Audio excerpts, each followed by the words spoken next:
இன்றைய துபாய் செய்திகள். இன்று 2020ஆம் ஆண்டு ஜூன் மாதம் 24ஆம் திகதி. சாஜாவில் வாகனங்களுக்கான பார்க்கிங் கட்டணம் மீண்டும் அமுல். சாஜா முனிசிபாலிட்டி அறிவிப்பு. ஐக்கிய அரபு அமீரகத்தில் உள்ள சாஜாவில் கோவிட்-19 பாதிப்பினால் அமுல்படுத்தப்பட்ட இயக்க கட்டுப்பாடுகளை தொடர்ந்தும் கடந்த ஏப்ரல் மாதம் 1ஆம் தேதி முதல் வாகனங்களுக்கான பார்க்கிங் கட்டணத்தில் தள்ளுபடி அறிவிக்கப்பட்டு வாகன ஓட்டிகள் இலவசமாக தங்களின் வாகனங்களை பார்க்கிங் செய்து கொள்ளலாம் என்று சாஜா அரசாங்கம் அறிவித்துள்ளது. இந்நிலையில் இந்த இலவச பார்க்கிங் திட்டமானது ஜூன் மாதம் 30ஆம் தேதி வரை மட்டுமே நீடிக்கும் என்றும் ஜூலை மாதம் 1ஆம் தேதி முதல் வாகனங்களுக்கான பார்க்கிங் கட்டணம் வசூலிக்கப்படும் என்றும் சாஜா முனிசிபாலிட்டி தெரிவித்துள்ளது. இதுகுறித்து சாஜா முனிசிபாலிட்டி துறையில் இருக்கின்ற வாடிக்கையாளர் சேவை பிரிவின் துணை இயக்குநர் ஜெனரல் காலித் பின் ஃபலாஹ் அல் சுவைதி கூறுகையில், கோவிட்-19 ஏற்பட்ட இக்கட்டான சூழ்நிலையில் குடிமக்களுக்கும் குடியிருப்பாளர்களுக்கும் ஆதரவளிக்கும் விதமாக அமல்படுத்தப்பட்ட திட்டங்களில் ஒரு பகுதியாக சாஜாவில் குடியிருப்பாளர்களுக்கு 42,000 வாகன பார்க்கிங் செய்யும் இடங்கள் இலவசமாக பயன்படுத்திக் கொள்ள வழங்கப்படுவதாக அவர் குறிப்பிட்டுள்ளார். மேலும் தற்போது சாஜாவில் கோவிட்-19 விதிக்கப்பட்டிருந்த கட்டுப்பாடுகள் தளர்த்தப்பட்டு பொருளாதார மற்றும் சுற்றுலாத்துறை சார்ந்த நடவடிக்கைகள் போன்ற பலவற்றுக்கு விலக்கு அளிக்கப்பட்டதன் தொடர்ச்சியாக வருகின்ற ஜூலை மாதம் முதல் வாகனங்கள் பார்க்கிங் கட்டணமும் வசூலிக்கப்படும் என்று அவர் குறிப்பிட்டுள்ளார். அமீரகம் திரும்ப துபாய் குடியிருப்பாளர்களுக்கு என பிரத்யேக இணையதளம் மற்றும் படிவம் துபாய் GDRFA வெளியீடு. வெளிநாடுகளில் இருக்கின்ற அமீரக குடியிருப்பாளர்களில் செல்லுபடியாகும் விசா வைத்திருப்பவர்கள் ICA ஒப்புதல் பெற்று ஜூன் மாதம் 1ஆம் தேதி முதல் ஐக்கிய அரபு அமீரகத்துக்கு திரும்பலாம் என அறிவிக்கப்பட்டு பல்வேறு நாடுகளிலிருந்தும் குடியிருப்பாளர்கள் பலரும் அமீரகத்துக்கு திரும்பிக் கொண்டிருக்கின்றனர். இதற்கிடையே துபாயில் நெருக்கடி மற்றும் பேரிடர் மேலாண்மை குழு துபாய் ரெசிடென்ட் விசா வைத்திருக்கும் துபாய் குடியிருப்பாளர்கள் ஜூன் மாதம் 22ஆம் தேதி முதல் துபாய்க்கு திரும்பி வரலாம் என அறிவித்து அதற்கான புதிய வழிமுறைகளையும் வெளியிட்டிருக்கிறது. இதன்படி துபாய் குடியிருப்பாளர்கள் எளிதில் மீண்டும் துபாய் வருவதற்கு துபாய் அரசாங்கத்தால் அறிவிக்கப்பட்டிருக்கின்ற smart.gdrfad.gov.av என்ற இணையதளத்தில் அனுமதி பெற வேண்டும் என்றும் அதில் ஒப்புதல் பெற்ற பின்னரே துபாய் வர முடியும் என்றும் தெரிவிக்கப்பட்டுள்ளது. இது பற்றி எமிரேட்ஸ் ஏர்லைன்ஸ் தெரிவிக்கையில், குடியிருப்பாளர்களின் விண்ணப்பங்கள் அங்கீகரிக்கப்பட்டால் அவர்கள் உடனடி பதில் பெறுவார்கள் என்றும் ஒப்புதல் பெறாதவர்கள் மீண்டும் முயற்சிக்க வேண்டும் என்றும் தெரிவிக்கப்பட்டுள்ளது. மேலும் குடியிருப்பாளர்கள் ஒப்புதல் பெற்ற பின்னரே டிக்கெட்டுகளை முன்பதிவு செய்ய வேண்டும் என்றும் அறிவுறுத்தப்பட்டுள்ளது. விமான டிக்கெட் முன்பதிவு செய்யும் போது GDRFA விண்ணப்ப எண்ணை பதிவிடுமாறு கேட்கப்படும் என்றும் பயணம் செய்யும் போது ஒப்புதலை பெற்ற மின்னஞ்சலின் நகலை உடன் வைத்துக் கொள்ள வேண்டும் என்றும் எமிரேட்ஸ் நிறுவனம் தனது இணையதளத்தில் தெரிவித்துள்ளது. துபாய்க்கு வருகின்ற ஒவ்வொரு பயணிகளும் சுகாதார அறிவிப்பு படிவம் மற்றும் தனிமைப்படுத்தலுக்கான அறிவிப்பு படிவம் ஆகிய இரண்டையும் பதிவிறக்கம் செய்து அதில் கேட்கப்பட்டுள்ள தகவல்களை பூர்த்தி செய்து துபாய் விமான நிலையம் வந்தவுடன் சுகாதார ஆணைய ஊழியர்களிடம் ஒப்படைக்க வேண்டும் என்பதும் குறிப்பிடத்தக்கது. துபாய் திரும்பும் குடியிருப்பாளர்களுக்கான நடைமுறைகள்.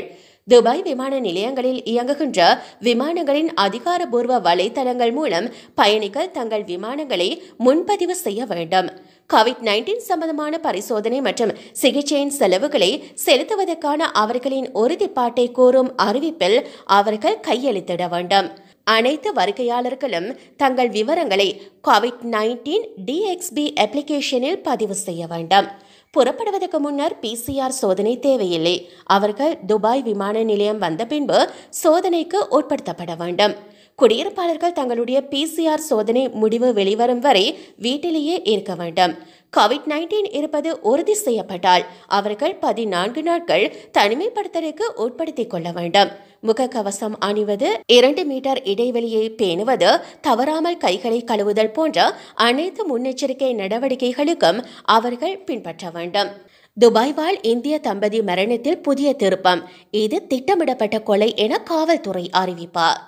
கடந்த 18ஆம் தேதி அதிகாலை இந்தியாவைச் சேர்ந்த கணவன் மற்றும் மனைவி அரேபியன் ரேஞ்சர்ஸ் இன் மிராடோவில் தங்களது வில்லாவில் மர்மமான முறையில் இறந்து கிடந்தனர். இதனை துபாயில் உள்ள இந்திய துணை தூதரக தலைமை அதிகாரி விபுல் உறுதி செய்திருந்தார். இந்த மர்மமான மரணம் குறித்து பரபரப்பாக பேசப்பட்டு வந்த நிலையில் இந்திய தம்பதி கொலை செய்யப்பட்டிருப்பதாக துபாய் காவல்துறை தெரிவித்திருக்கிறது. இந்த மரணம் தொடர்பான விசாரணையை முடக்கிவிட்டிருந்த துபாய் காவல்துறை பாகிஸ்தானைச் சேர்ந்த கொலையாளியை கைது செய்துள்ளது. தம்பதியை கத்தியால் குத்திவிட்டு தப்பிச் சென்ற குற்றவாளியை 24 மணி நேரத்திற்குள்ளாக கைது செய்திருக்கிறது துபாய் காவல்துறை. இதுகுறித்து துபாய் காவல்துறையின் குற்றவியல் விசாரணை பிரிவின் இயக்குனர் பிரிகேடியர் ஜமால் அல் ஜல்லாஃப் பேசுகையில், இறந்த தம்பதியின் மகள் காவல் நிலைய கட்டுப்பாடு அறைக்கு போன் செய்து சம்பவம் குறித்து தெரிவித்தார். உடனே காவல்துறையினரும் தடவியல் துறை வல்லுநர்களும் 2 அடுக்குகளை கொண்ட அவர்களது வில்லாவிற்கு விரைந்தார்கள். நிறுவனம் ஒன்றில் நிர்வாக மேலாளராக பணிபுரிந்த ஹிரேன் ஆதியா மற்றும் அவருடைய மனைவி விதி ஆதியா ஆகியோர் கொல்லப்பட்டிருந்தனர். உயிர் பிழைத்திருந்தது அவர்களுடைய 13 மற்றும் 18 வயதுடைய 2 மகள்மார் மட்டுமே. இதுகுறித்து குற்றவியல் விசாரணை பிரிவு இயக்குனரின் உதவியாளர் கர்னல் ஆதில் அல் ஜோக்கர் இது பற்றி சொல்லும் போது, குற்றவாளி தனது குற்றத்தை ஒப்புக்கொண்டதாகவும் தடுப்புகளை உடைத்துக் கொண்டு வில்லாவிற்குள் நுழைய திட்டம் தீட்டியதாகவும் தெரிவிக்கப்பட்டுள்ளது. அவன் 1 வருடத்துக்கு முன்பு இதே வில்லாவில் பராமரிப்பு பணிகளை செய்திருக்கின்றான். அப்போது டேபிள் நிறைய பணம் இருப்பதை பார்த்திருக்கின்றான். அதுதான் வில்லாவுக்குள் தடைகளை மீறி உள்நுழைய வைத்திருக்கிறது என்றும் சொல்லப்பட்டிருக்கிறது. சம்பவம் நிகழ்ந்த தினத்தன்று தான் கொலை செய்ய உபயோகப்படுத்திய கத்தியை அவன் வாங்கியிருக்கிறார் என்று ஜோக்கர் குறிப்பிட்டுள்ளார். மக்கள் தங்களுடைய வீடுகளை பூட்டிக் கொள்ளவும் பாதுகாப்பு கேமராக்களை வசிப்பிடங்களை சுற்றி பொருத்துமாறும் ஜோக்கர் வலியுறுத்தியுள்ளார். பொதுமக்கள் கவனத்திற்கு, எமிரேட்டின் பாதுகாப்புக்கு குந்தகம் விளைவிக்க யாராலும் முடியாது. சட்ட விதிகளை மீறுவோர் மற்றும் மக்களை அச்சுறுத்துகின்றவர்களை எப்போதும் துபாய் காவல்துறை எதிர்க்கும் என துபாய் காவல்துறையின் தலைமை commander lieutenant general Abdullah Khalifa Al Merri குறிப்பிட்டுள்ளார். 25வது மாடியிலிருந்து கீழே குதித்து இந்திய தொழிலதிபர் தற்கொலை. துபாயில் வசித்து வந்த கேரளாவைச் சேர்ந்த தொழிலதிபர் சாஜாவின் ஜமால் அப்துல் நசீர் தெருவில் உள்ள டவர் ஒன்றிலிருந்து கீழே குதித்து தற்கொலை செய்து கொண்டது அமெரிக்க வாழ் இந்திய மக்களிடையே பரபரப்பை ஏற்படுத்தியுள்ளது. தற்கொலை செய்து கொண்டது கேரளாவைச் சேர்ந்த அஜித் தையில் தான் என சாஜா காவல்துறை உறுதி செய்துள்ளது. ஸ்பேஸ் சொல்யூஷன் இன்டர்நேஷனல் நிறுவனத்தின் இயக்குனரும் கேரளா பிரீமியர் லீக் T20 தொடரின் முன்னாள் இயக்குனருமான அஜித் துபாயில் உள்ள மியாடோஸ் பகுதியில் வசித்து வந்தார். புகைரா காவல் நிலையத்தின் கட்டுப்பாட்டில் உள்ள சாஞ்சாவின் டவர் ஒன்றில் 25வது தளத்திலிருந்து திங்கட்கிழமை அதிகாலை கீழே குதித்து தற்கொலை செய்து கொண்டார் அஜித். 55 வயதான அஜித் கடந்த 30 வருடங்களாக துபாயில் தனது மனைவி பிந்து, மகன் மற்றும் மகளுடன் வசித்து வந்தார். ஐக்கிய ராஜ்யத்தில் படிப்பை முடித்த அஜித்தின் மகன் தற்போது தனது தந்தையுடன் இணைந்து நிறுவனத்தை நடத்தி வருகின்றார். அவருடைய மகள் பள்ளியில் படிக்கின்றார். சம்பவம் நிகழ்ந்த இடத்திலிருந்தவர்கள் உடனடியாக காவல்துறைக்கு தகவல் கொடுத்திருக்கின்றார்கள். சம்பவ இடத்துக்கு விரைந்து வந்த காவல்துறை அஜித்தை உடனடியாக அல் காஷிமி மருத்துவமனைக்கு அழைத்து சென்றிருக்கின்றார்கள். ஆனால் மருத்துவமனைக்கு வரும் வழியிலேயே அஜித் மரணம் அடைந்து விட்டதாக மருத்துவ பணியாளர்கள் காலை 8 மணிக்கு தெரிவித்திருக்கின்றார்கள். அஜித் சமீபத்தில் கேரளாவில் உள்ள கண்ணூரில் புதிதாக வீடு ஒன்றினை கட்டியுள்ளார். அஜித்தின் இந்த சோக முடிவு குறித்து பேசிய அவருடைய நண்பர், அஜித் இப்படி ஒரு முடிவை எடுப்பார் என கனவில் கூட நினைத்து பார்க்கவில்லை. அவருடைய நிறுவனம் குறித்து ஒரு முறை கேட்டபோது மன உளைச்சலில் இருப்பதாக அஜித் கூறினார். ஆனால் அவருக்கு பெரிய அளவில் நிதி நெருக்கடி இருந்திருக்கும் என நான் நினைக்கின்றேன் என்று அவர் குறிப்பிட்டுள்ளார். தனது பணியாளர்களில் 800 பேரை பணி நீக்கம் செய்யும் எமிரேட் NBD வங்கி. மத்திய கிழக்கின் மிகப்பெரிய வங்கிகளில் ஒன்றும் துபாயில் துவங்கப்பட்ட முதல் வங்கியுமான எமிரேட்ஸ் NBD தனது பணியாளர்களில் 800 பேரை பணி நீக்கம் செய்ய இருப்பதாக அறிவித்துள்ளது. நிறுவனத்தின் எதிர்கால தொழில் வளர்ச்சியை கணக்கில் கொண்டு இந்த ஆட்குறைப்பு நடவடிக்கை மேற்கொள்ளப்பட்டிருப்பதாக நிறுவனத்தின் சார்பில் தெரிவிக்கப்பட்டுள்ளது. இது குறித்து பேசிய எமிரேட்ஸ் NBD வங்கியின் செய்தி தொடர்பாளர், சமீபத்திய நடவடிக்கைகளால் பொருளாதாரம், நிதி மற்றும் கடன் வழங்கும் துறைகள் கடுமையாக பாதிக்கப்பட்டுள்ளது. விதிக்கப்பட்டுள்ளன. இதன் காரணமாக அத்துறைகளில் மாற்றங்களும் ஆட்குறைப்புகளும் அவசியமாகியுள்ளது என்று அவர் குறிப்பிட்டுள்ளார். பொருளாதாரத்தின் போக்கு சவாலான காலம் வர இருப்பதை உணர்த்துகிறது. அதற்கு தகுந்தாற்போல எதிர்கால தொழில் வளர்ச்சிக்கு தேவையான எண்ணிக்கைக்கு அதிகமாக உள்ள எங்களது சக பணியாளர்களை பணியிலிருந்து விடுவிக்க இருக்கின்றோம் என்று அவர் குறிப்பிட்டுள்ளார். தீர்க்கமாக யோசித்த பின்னரே இந்த முடிவு எடுக்கப்பட்டிருக்கிறது.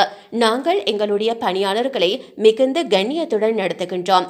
எமிரேட்ஸ் என்பிடி வங்கிக்கு வெளியிலும் அவர்களுடைய வாழ்க்கை சிறக்க துணை நிற்போம். எங்களுடைய நம்பிக்கை இன்னும் மிச்சம் இருக்கிறது.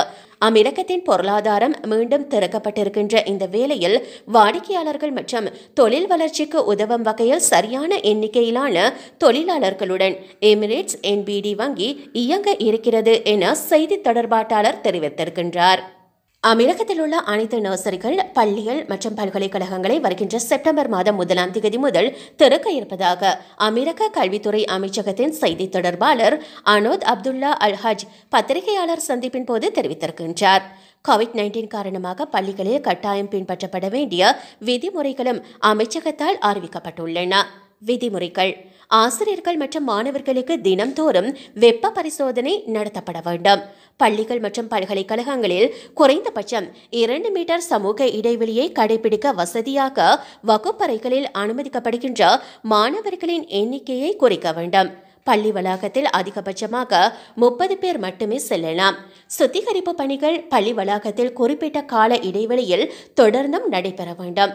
உணவு வழங்கும் நிர்வாகத்திற்கும் அமைச்சகத்தால் கட்டுப்பாடுகள் விதிக்கப்பட்டுள்ளன. மாணவர்கள் அவர்களுடைய உணவுகளை பகிர்ந்து உண்ண அனுமதி அளிக்க கூடாது. உடல்நிலையில் சிறப்பு கவனம் அளிக்கப்பட வேண்டும். குழந்தைகள் அமைச்சகம் தொடர்ந்தும் கண்காணிக்கும். மாணவர்கள் ஒன்று கூடுவதை குறைக்கவும். பள்ளி சுற்றுலா, விளையாட்டுப் போட்டிகள், மாணவர் கூட்டம் மற்றும் கொண்டாட்டங்கள் போன்ற குழுவாக மேற்கொள்ளுகின்ற நிகழ்ச்சிகளுக்கு தடை விதிக்கப்பட்டுள்ளது.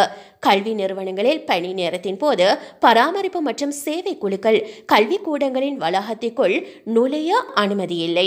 அமிரகத்தில் COVID-19 தினந்தோறும் பாதிக்கப்பட்டவர்களின் எண்ணிக்கையை விட நோய் தாக்கத்திலிருந்து மீள்பவர்களின் எண்ணிக்கை அதிகமாகி வருவதால் இந்த கல்வி நிறுவனங்களின் மறுதரப்பு குறித்து முடிவை அரசு அறிவித்திருக்கின்றது. நிறைய செய்திகள் நிறைவு பெற்றன. தொடர்ந்தும் தமிழ் டியூப் சேனலுடன் இணைந்திருங்கள். எம்முடைய செய்திகளோடு இணைந்திருந்தமைக்கு நன்றி. எம்முடைய சேனலுக்கு சப்ஸ்கிரைப் பண்ணுங்கள்.